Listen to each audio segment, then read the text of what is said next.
본문에서 주님이 하신 이 말씀, 너희 믿음대로 되라.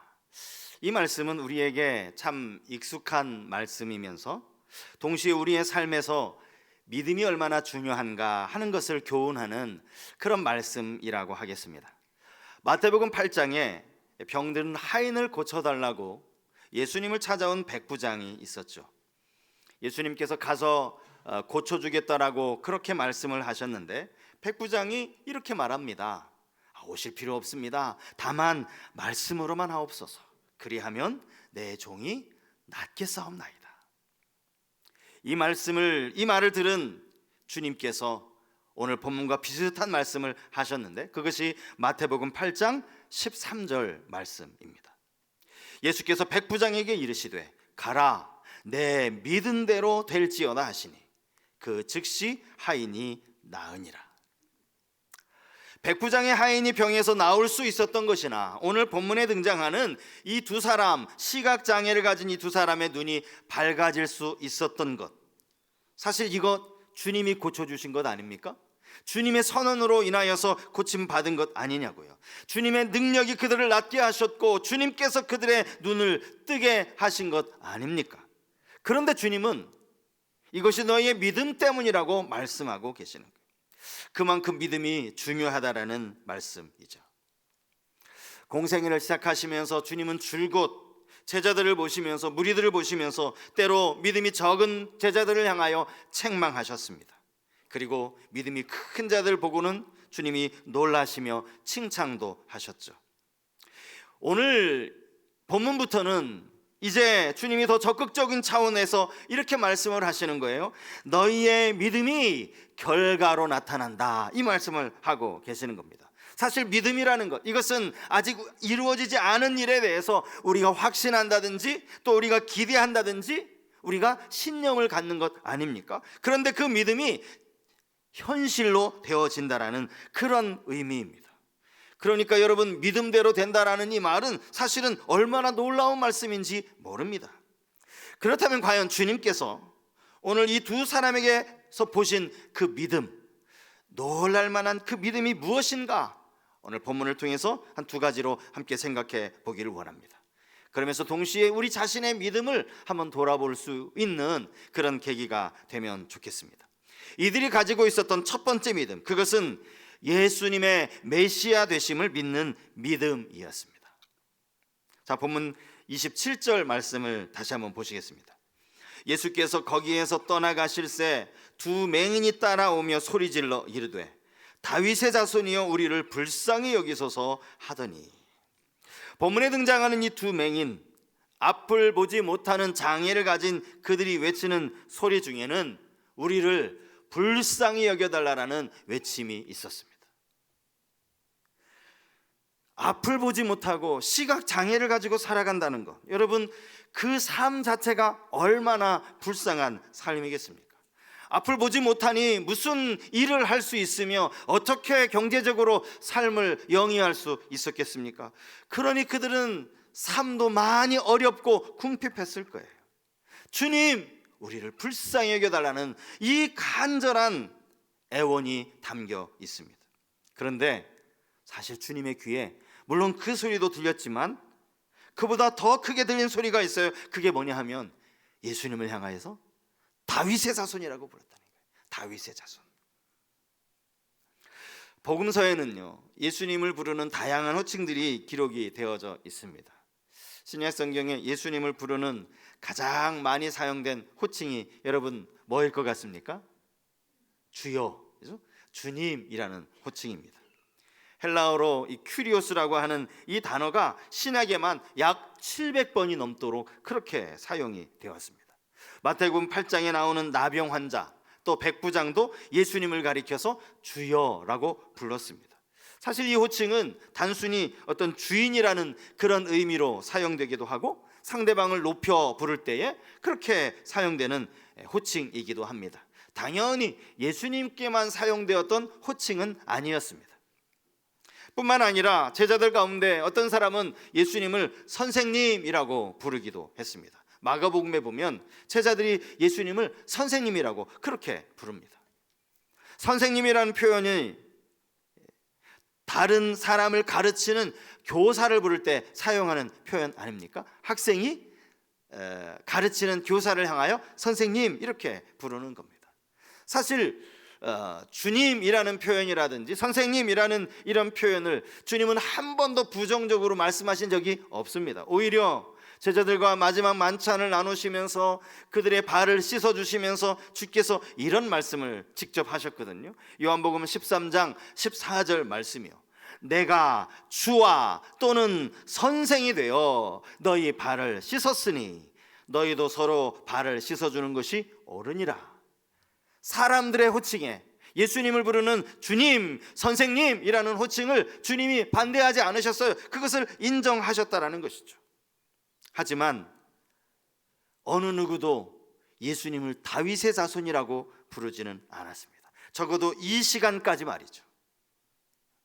예수님을 다윗의 자손이라고 부른 사람은 마태복음에 나오는 인물 가운데 가장 먼저 오늘 본문의 이 두 명의 시각 장애인이었습니다. 마태가 이 사실을 아주 정확하게 제시하고 있어요. 다윗의 자손이라는 이 표현은 마태가 복음서를 시작하면서 가장 첫 문장에 썼던 글입니다. 마태복음 1장 1절 여러분 잘 알고 계시죠? 아브라함과 다윗의 자손 예수 그리스도의 계보라. 여기에서부터 마태복음이 시작되는 것 아닙니까? 다윗의 자손이라는 이 표현은 메시아를 가리키는 표현입니다. 이사야 11장 10절 말씀에 그날에 이새의 뿌리에서 한 싹이 나서 만민의 기치로 설 것이요 열방이 그에게로 돌아오리니 그가 거한 곳이 영화로우리라. 여기 이새 뿌리에서 한 싹이 난다. 이것이 다윗을 의미하며 더 나아가서 다윗의 후손 가운데 태어날 메시아, 그분을 의미하는 구절이었기 때문입니다. 이들이 어떻게 해서 예수님을 주라고 부르지 않고 선생이라고 부르지 않고 메시아라고 다윗의 자손이라고 부르게 되었는지는 정확히 알 수 없어요. 하지만 분명한 것은 이들이 예수님에 대한 바른 믿음을 가지고 있었다는 사실이죠.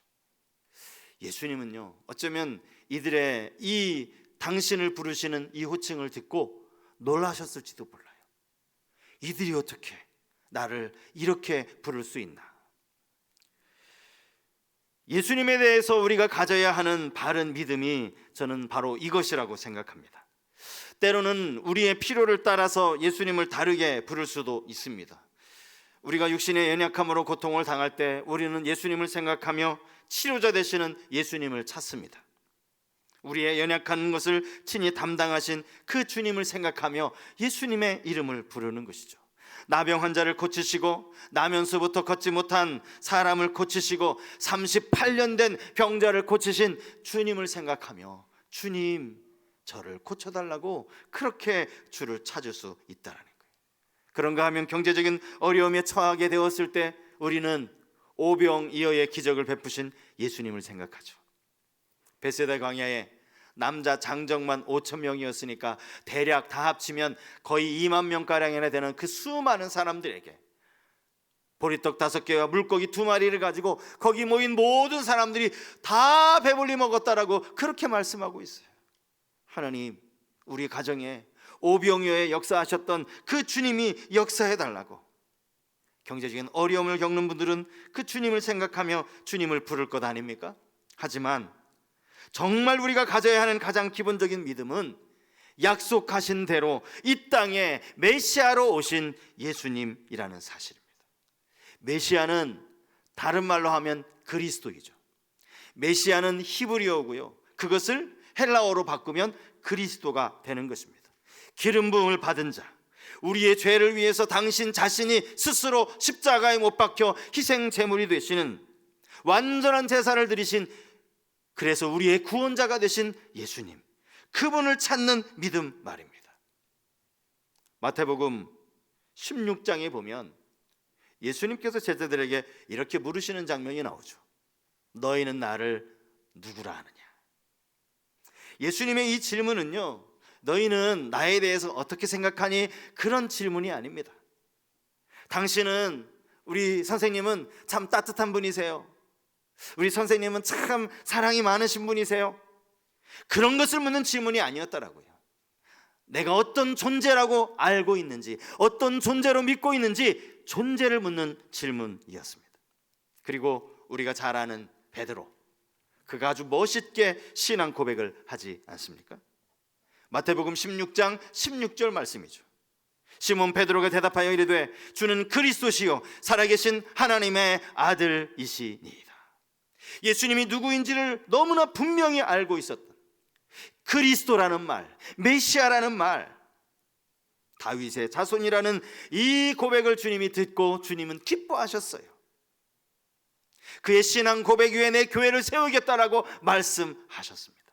그리고 그 이후로 주님은 이제 당신이 완수해야 할 십자가의 사명을 이야기하기 시작하십니다. 우리도 예수님에 대해 제대로 알고 제대로 고백할 수 있어야 합니다. 그분은 우리를 구원하러 오신 구원자이십니다.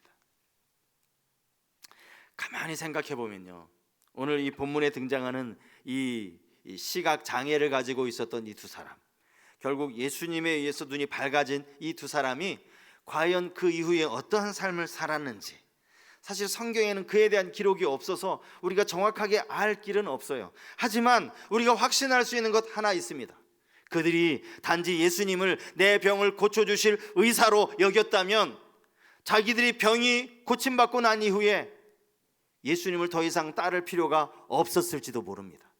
하지만 그들이 예수님을 어떻게 고백했습니까? 다윗의 자손, 메시아라고 고백한 바로 이것을 근거로 해서 볼 때 그들은 자신들의 병이 고침받고 이제 밝은 눈으로 세상을 볼 수 있게 되었음에도 불구하고 그는 평생 주님을 잊어버리지 않았을 것이라는 그런 확신이 있습니다. 왜요? 그들이 입술로 예수님을 메시아라고 고백했기 때문입니다. 메시아는 단순히 내가 필요할 때만 나의 필요에 의해서 찾는 분이 아닙니다. 메시아는 내 개인의 사소한 문제를 해결해 주시는 분도 아니십니다. 어제 오후에 이 앞에 보이는 성탄, 또 1층 로비에 있는 이 성탄 장식을 위해서 거의 한 7, 8분이 오셨어요. 저녁에 보니까 로비에 여전히 집사님이 마지막까지 장식을 하시느라고 수고가 참 많으시더라고요. 이분들이 참 이렇게 애써서 수고해서 아름답게 성탄 장식을 하는 이 성탄의 그 의미가 무엇입니까? 우리를 위해 이 땅에 구원자로 오신 거예요. 메시아로 오신 거예요. 그래서 우리가 기쁘게 그 주님을 찬양하고 마음으로 준비하고 이렇게 아름다운 장식을 하는 것 아니겠습니까? 예수님은 우리 삶 전체를 통해서 날마다 찾아야 하는 분입니다. 매일같이 하루도 빠짐없이 예수님을 찾는 은혜가 여러분 모두에게 있기를 축복합니다. 날마다 그분과 동행하며 살아가는 그러한 삶, 주님의 은혜를 기억하며 살아가는 그러한 삶이 되시기를 축복합니다. 예수님은 그리스도이십니다. 두 번째로 오늘 본문에 등장하는 이 두 사람이 보여준 믿음은 주님의 능력에 대한 믿음이라고 할 수 있습니다. 주님의 능력에 대한 믿음. 사실 이 믿음 때문에 이들이 병에서 고침받을 수 있었겠죠. 주님은 이들에게 이렇게 물으십니다. 내가 능히 이 일을 할 줄을 믿느냐? 사실 그런데 이 질문은요, 왜 주님이 꼭 이렇게 질문을 하셨어야 했나 싶은 질문이기도 합니다. 왜냐하면 이미 이들은 예수님을 다윗의 자손이라고 고백했기 때문이에요. 예수님이 메시아라는 사실을 고백했기 때문입니다. 이미 그들 안에 예수님에 대한 믿음, 우리의 구원자이시며 자기들을 고칠 것이라는 그런 분명히 믿음이 있었는데, 분명한 믿음이 있었는데, 아니 왜 또 예수님은 이 질문을 하셨을까? 내가 너희의 그 눈을 고칠 것을 믿느냐? 이 질문을 하신 이유가 무엇일까? 제가 곰곰이 생각을 해보았는데요, 그것은요, 너희 믿음대로 되라. 주님 이 말씀을 그들에게 하기 원하셨어요. 아마 그래서이지 않았을까 싶었습니다. 주님은 이 말씀을 그들에게 들려주기 원하셨어요. 너희의 믿음대로 될 것이다. 너희가 가지고 있는 그 믿음이 너희를 고쳤다. 너희의 믿음이 참 귀하고 너희의 그 믿음으로 인하여 너희의 눈이 밝아질 것이다. 주님 그 말씀 하시고 싶었다라는 겁니다. 사실 오늘 이 본문을 가만히 주위에서 보면요, 그들의 눈이 밝아지는 과정이 그리 단순하지는 않습니다. 마태는 그냥 이것을 아주 짧게 기록을 해서 결국 예수님이 이 두 사람의 눈을 뜨게 해주셨구나라고 생각하기가 쉬운데요, 여러분, 그 과정이 결코 쉽지 않았다라는 거예요. 그들의 믿음이 테스트를 받고 있다라는 그런 느낌이 들기까지 합니다. 자, 이 두 맹인이 예수님을 처음 만난 장소는 아마도 길가였을 겁니다. 물론 앞을 못 보는 사람이기 때문에 이들이 예수님을 만났다라는 말도 사실은 틀린 말이죠. 사람들을 통해서 지금 예수님이 자기들 주위에 길을 가고 계시다는 사실을 알게 되었던 바로 그때 예수님은 길을 가고 계셨어요. 오늘 27절이 이렇게 시작을 하죠. 예수께서 거기에서 떠나가실세. 여기 거기가 어디입니까? 앞에 나오는 관리의 집이었을 겁니다. 예수님은 바로 전에 이 관리의 죽은 딸을 다시 살려주셨죠. 그리고 나와서 그 집을 나오신 거예요.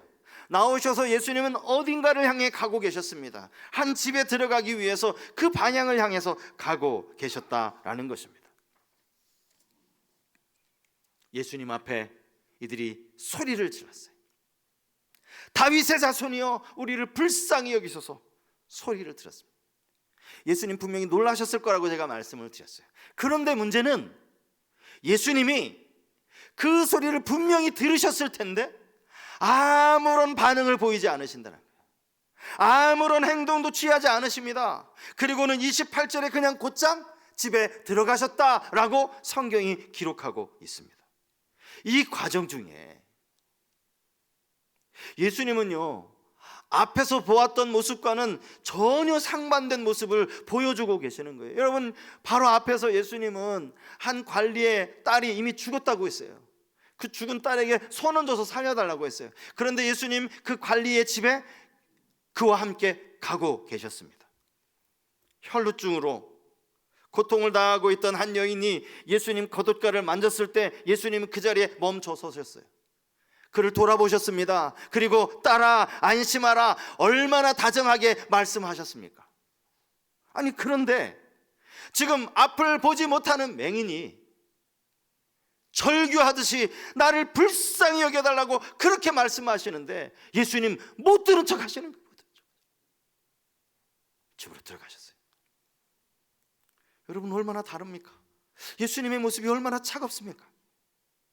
여러분, 집에 들어가셨다라는 이야기는요, 이제 맹인들 입장에서는 예수님이 어디로 가셨는지, 그들이 눈을 떠서 볼 수 있다면 어느 집에 들어가셨는지 알 수 있겠죠. 이제 예수님을 찾기가 더 어려워진 것 아닙니까? 사람들의 수소문을 통해서 예수님이 이 집에 들어가셨다라는 이야기를 들었을 거예요. 하지만 그래도 문제예요. 왜냐하면 이미 그 집의 문이 닫혔을 것이기 때문입니다.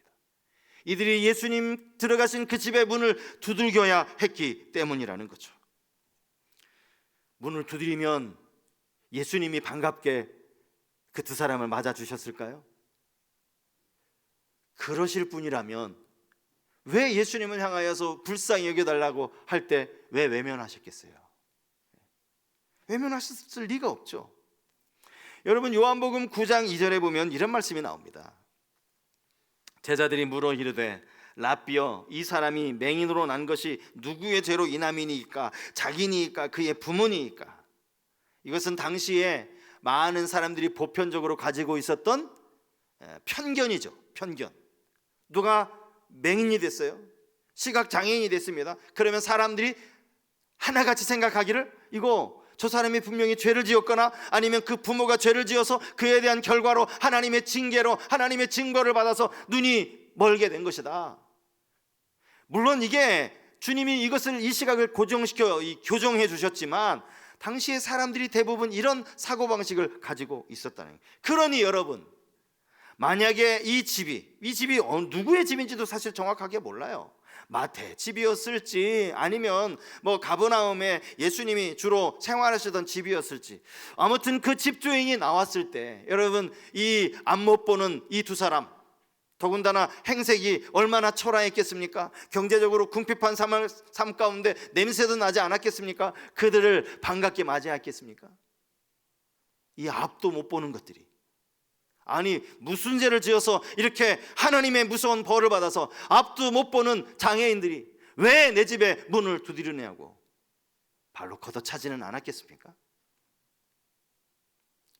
그럼에도 불구하고 이 두 사람이 끝까지 포기하지 않았다는 거예요. 여러분, 이 두 사람의 믿음을 보십시오. 단순히 그냥 주님이라면 자기들을 고칠 것이라는 그 믿음만 가지고 있었던 것이 아닙니다. 그 믿음을 가지고 어떻게든 주님을 만나야 한다는, 눈이 전혀 보이지 않지만 어떻게든 주님 앞에 나아가야 한다는, 주님을 찾아야 한다는 그러한 마음을 가지고 그는 끝까지 포기하지 않았다라는 사실입니다. 예수님이 그들의 믿음을 확인하신 거예요. 그리고는요, 주여 그렇습니다 라는 이들의 대답을 듣고 난 이후에 예수님은 어떻게 행동하시죠? 그들의 눈을 만지십니다. 눈을 만져주세요. 예수님은 얼마든지 말씀으로 그들의 눈을 뜨게 하실 수 있어요. 근데 왜 눈을 만지십니까? 여러분, 여기에도 분명한 의미가 있을 거예요. 이들이 언제부터 시각장애를 가지게 되었는지는 알 수 없습니다. 하지만 이들은 앞을 보지 못하고 난 이후에 어느 누구도 마주대하여 볼 수가 없었습니다. 혈루증 여인을 한번 생각해 보세요. 비록 그가 혈루증을 앓고 아마 많이 고생하여서 초췌한 모습이었겠지만 그래도 그는 걸을 수 있었고 눈으로 볼 수 있었어요. 예수님께 다가갈 수 있었다라는 거죠. 예수님의 옷자락을 만질 수 있었다라는 것이죠. 하지만 아무것도 보이지 않는 이 두 사람은 예수님을 앞에 다가갈 수가 없었어요. 예수님을 만질 수가 없었습니다. 그래서 예수님이 그를 만져주신 거예요. 가만히 생각해 보십시오. 눈이 감긴 채 캄캄한 어둠에 아무것도 보이지 않게 그렇게 생활하던 이들이 누군가의 손의 감촉을 느끼고 그리고 나서 눈이 떠졌어요. 그랬는데 그 앞에 누가 계신 거예요? 예수님이 계신 거예요. 예수님이 서 계신 거예요. 얼마나 기쁘고 얼마나 감격했겠습니까? 네, 여러분, 오늘 본문에서요 우리는 또 한 부류의 시각장애인을 발견할 수 있습니다. 27절부터 31절까지 등장하는 이 두 사람, 장애를 가졌던 이 두 사람은 결국 그동안은 예수님을 앞을 볼 수 없었지만 이제 예수님을 통해서 눈이 밝아졌으니 더 이상 이들을 장애인이라고 볼 수 없겠죠. 하지만 영적으로 볼 때 여전히 장애가 해결되지 못한 채, 아니 더 심각한 장애를 앓고 있는 한 사람이 있습니다. 아니 그들이 오늘 성경에 보면 바리새인들이라고 기록하고 있습니다. 당시 모든 백성들 사이에서 존경을 받던 지도자들, 그럼에도 그가 보지 못하는 시각장애인이라고 말할 수 있는 이유가 어디 있습니까? 그들이 왜 장애인이에요? 왜 영적인 장애인입니까? 예수님이 귀신을 쫓아내신 그 사건에 대해 그들이 이렇게 말했기 때문에 본문 34절 말씀 보십시오. 바리새인들은 이르되 그가 귀신의 왕을 의지하여 귀신을 쫓아낸다 하더라. 바리새인들이 하는 말을 보면서요 제가 이런 말이 생각이 났어요. 예전에 공자가 했다라는 말이죠. 마음이 없으면 보아도 보이지 않고 마음이 없으면 들어도 들리지 않는다라는 말입니다. 여러분, 지금 예수님이 두 번째로 보면 이 귀신 들린 사람을 보시고 그에게서 귀신을 내어 쫓아주십니다. 이 사람이 지금 어떤 상황이냐 하면 귀신 들려서 말을 못하는 사람이라고 성경이 말씀하고 있어요. 어느 누구와도 대화를 할 수가 없었다라는 거죠. 그가 지금까지 받았을 고통을 한번 생각해 보십시오. 언제부터 갑자기 꿀먹은 벙어리가 되었는지는 알 수 없지만 그를 아는 모든 사람들이 안타까워하지 않았겠습니까? 답답해하지 않았겠습니까? 그런 그가 귀신이 쫓겨가면서 말을 하기 시작한 거예요. 고침받은 거예요. 여러분, 이 일을 가지고 함께 기뻐해야 하는 일 아닙니까? 함께 하나님께 감사해야 하는 일 아닙니까? 그런데 고작 한다는 이야기가 귀신의 왕을 의지해서 귀신을 쫓아낸다는 거예요. 저는 이 말의 의미를 정확하게 잘 모르겠어요. 예수님이 귀신의 왕이라는 이야기인지, 아니면 예수님이 귀신의 왕도 안 돼서 귀신의 왕보다 더 밑에 있는 분이어서 귀신의 왕이 예수님에게 이런 능력을 주셨다는 이야기인지, 도대체 무슨 말인지 잘 모르겠습니다. 마음이 없으면 아무리 보아도 보이지 않는다는 말이 이들을 두고 하는 말 아니겠습니까? 정말 중요한 것이 그 사람의 마음이라는 사실을 우리는 다시 한번 깨닫게 됩니다.